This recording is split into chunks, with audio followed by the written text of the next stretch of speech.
কারামত তৈয়ব শাহ রহমাতুল্লাহ আলাইহি কি বলবো, এগুলো বলে শেষ করা যাবে না। যেটা চোখে দেখেছি সেটা বলি। আমাদের দরবারে কারামত বলার তেমন নিয়ম নাই, আর এত কারামত যেগুলো বলতে বলতে জীবন শেষ হয়ে যাবে, কারামত শেষ হবে না। দাম্মাম এয়ারপোর্টে আমরা রাত্রে মাহফিল করলাম, মোসাউদ্দিন বখতিয়ার ভাইয়ের আইডিতে লেখা আছে এই ঘটনা।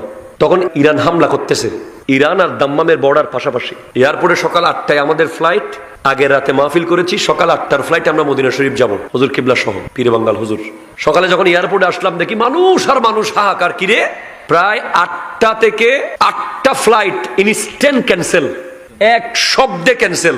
শুধু একটা ফ্লাইট ক্যান্সেল হয় না এখনো, সেটা আমাদেরটা ক্যান্সেল হয় না ঠিক, কিন্তু বারবার 8টা থেকে 9টায় গেছে, 9টা থেকে 10টায় গেছে, 10টা থেকে 10:40 গেছে। শুধু না বলতেছে না এখনো, না বলে দিলে শেষ, বহুত দূর। গাড়িয়ে গেলে প্রায় একেবারে ফেলাই দিলে 15-20 ঘন্টায় 24 ঘন্টা লাগার কথা, বহুত দূর। রিয়াদ তো হুজুর, আমি ফকির হুজুরের সাথে আছি, হুজুর আমাকে বলতেছেন কে হাম মদিনা নেহি যায়েঙ্গে, কিউ দের হো রাহা হ্যায়, কেন দেরি হচ্ছে। এটা বলতে বলতেই পাকিস্তান থেকে তয়েশ শাহ হুজুর কেবলা ফোন দিলেন। দুইজনের কথা বলার স্টাইল দেখলে আপনি আশ্চর্য হবেন, যে মনে হচ্ছে বাপ্পুত। আমরা যে বলি না, ও হাইও না হাইতে জুনি ঘুমোইনি, এরকম। হাই হাই, একদম ইনি একদম বাচ্চার মধ্যে। জি বাজি, জি জি।